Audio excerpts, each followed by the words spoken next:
Pensando nisso, né, nós desenvolvemos um material que a gente gostaria de mostrar aqui. E o que se trata disso de anotar para nós? Né? Vamos pensar na nossa casa. Você vai começar a anotar para saber por quê. Porque você não sabe. Quem não tem controle financeiro não faz a mínima ideia de onde o dinheiro vai. Né? Ele sabe que ele ganha tanto e que todo mês aquele tanto está estourado.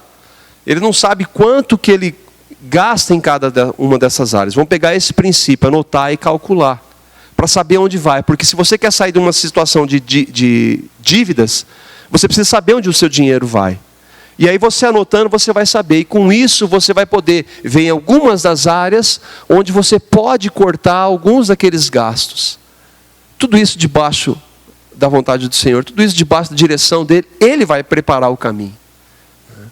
Mas se você não falar, não, eu vou depender, estou na graça, vou depender, o Senhor vai vir e pagar as minhas contas. Né? Não vai, porque não foi Ele quem fez essas contas, fomos nós que fizemos. Então, mas Ele vai nos dar direção, vai nos conduzir para que Ele em nós, nos capacite a sair dessa situação, porque Ele nos ama. Porque a vontade dEle continua sendo boa, agradável e perfeita, e se é a vontade dEle para nós, é o melhor. E nós vamos nos colocar debaixo da vontade dEle e falar, Senhor, essa situação não é, então eu quero começar. Bom, aí você vai começar a anotar. Né? E o que significa? Nós usamos um exemplo aqui, no caso da dona Sebastiana, você vê como é que ela anota lá nos papeizinhos tudo? Né? E é como se fosse anotar, a gente trabalha com várias realidades. Nós gostamos de mostrar a dona Sebastiana porque muita gente fala, isso é só para quem tem dinheiro. Né? E a gente viu lá uma mulher que o salário mínimo hoje é de R$450, né? É o que ela ganha, ela consegue manter a situação, a casa dela. Então ela vai anotar cada um desses. Nós colocamos, obviamente, o dízimo, que faz parte daquilo que nós cremos, né? E aí ela vai anotar os custos e tudo mais. Você pode fazer isso, ou você pode, nós desenvolvemos um material, que é esse kit aqui. E outra coisa, a gente sempre vai, nos trabalhos, a gente oferece esse material. Né? A gente não está aqui para vender nada. A gente passa isso aqui praticamente a preço de custo. Nós somos o trabalho do projeto Vida Sem Dívidas. A gente vai em várias comunidades que não têm condição nenhuma. A gente faz um trabalho de divulgação, porque a gente quer trazer pessoas que não conhecem a Cristo para no final ouvirem de Cristo. Mas a gente oferece esse material que alguns irmãos, às vezes, que querem começar e usar o material, não têm algum outro material para usar, eles adquirem e também nos ajuda no ministério. Aqui é um modelo da planilha. E um outro ponto que a gente mostra, que é um livro, nós temos aqui a série de CDs, eu acredito que boa parte dos irmãos aqui conhece. Aliás, muitas pessoas ouviram desse ministério por causa desses CDs, graças a Deus, né? Que começou aqui na comunidade, a gente tem levado também. E nós temos recebido alguns convites, por causa de pessoas que têm ouvido isso daqui, a gente tem levado, então também tem CDs. E o livro do George Miller, que a gente tem citado aqui, porque é o testemunho maravilhoso desse homem. A gente fala pouca coisa do que Deus fez. Irmãos, esse homem não pedia nada para ninguém. E literalmente ele não pedia, ele orava. Senhor, nós precisamos disso, de coisas pequenas. E o Senhor cuidou de todos os detalhes na vida dele. Então a gente mostra, tem esse livro. Vai ser muito bom para você e você pode também estar colaborando com a gente. Esse ponto, então, que eu gostaria de enfatizar, e o Valdir agora manda ver aqui no sétimo. A sétima questão, essa aqui não é tão importante, não. Nas compras a prazo, faça a pesquisa de preço. Aquilo que a dona Sebastiana estava fazendo.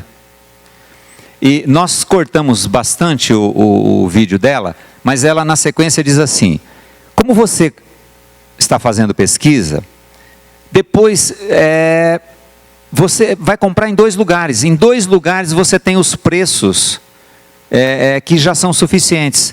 Ah, eu não tenho tempo, sabe? Então, só que o tempo que a gente não tem pode dar uma compra. Isso é uma estatística dos meios de comunicação aí, as estatísticas financeiras dizem que nós podemos economizar 20% fazendo pesquisa de mercado.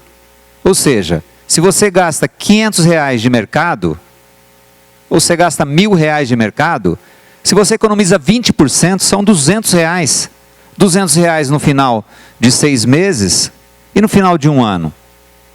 Então são despesas que você pode economizar com organização, né? E não comprar tudo no mesmo lugar, porque você já está ali, como ela falou. Aí nós temos um texto. Quem planeja com cuidado tem fartura, mas o apressado acaba passando necessidade. Provérbios 21:5. Planejar com cuidado. O que eu vou fazer? Onde eu vou comprar? Eu preciso comprar. Meu irmão aqui dizendo, olha, falando com a esposa dele, né? Agora nós, depois disso aí, que nós estamos ouvindo esse espurrete na orelha aqui, nós vamos ter que organizar, nós vamos ter que economizar para comprar. Mas antes disso, nós temos que ver se é da vontade de Deus, não é? Então ver se é da vontade de Deus. E aí, para a glória de Deus, a coisa é uma benção. Mas, em Provérbios 16:1, fala mais um texto sobre essa questão. É só a parte A. O homem pode fazer planos, mas a resposta certa vem do Senhor. Quais são os seus planos? Todos nós temos planos, né? Se acabou o plano, acabou o sonho, o que resta? Qual que é o nosso plano? E qual que é a vontade do Senhor? Ah, eu vou fazer isso e aquilo, né? Como diz o texto lá. Não sabeis que vai ser o dia de amanhã. Aqui mais uma dica do mercado. Não vá ao mercado antes das refeições, você acaba gastando 20% a 30% a mais. Isso é uma coisa que todo mundo já ouviu falar. Não é uma coisa tão nova assim. Não é aquela revelação que eu falei, se eu não comprar não vou ter nada. Isso aqui é uma coisa comum. 85% dos brasileiros decidem comprar quando está diante dos produtos. As compras por impulso mais frequente está entre os adultos na faixa de 40 anos. As compras por impulso mais frequente, 40 anos já o pessoal começa a rir, né? Falei, entrei dentro dessa daí. O hábito de adquirir um produto motivado mais pela emoção do que pelo raciocínio. Eu achei pouco isso aí, mas é estatística, então vamos acreditar na USP aí.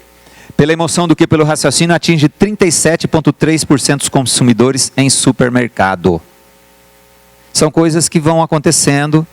Você viu a dona Sebastiana, falou, olha, tem a listinha na mão aqui, olha para frente, né? Não posso olhar do lado, senão... essa mulher tem 3 filhos. Eles fizeram outro vídeo dela, os filhos, não sei se os 3 ou os 2, estudavam, faziam uma faculdade. Partamos para o 8º ponto. Esse é importante também.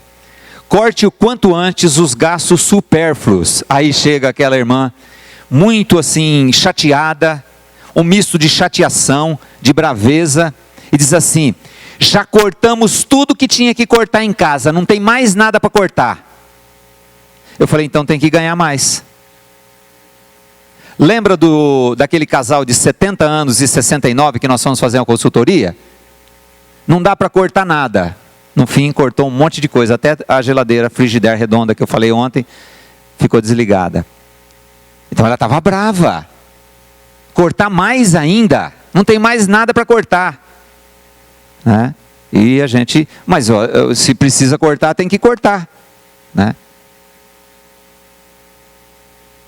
Depois de ter os números na planilha, inicie cortando gastos supérfluos. O que são gastos supérfluos?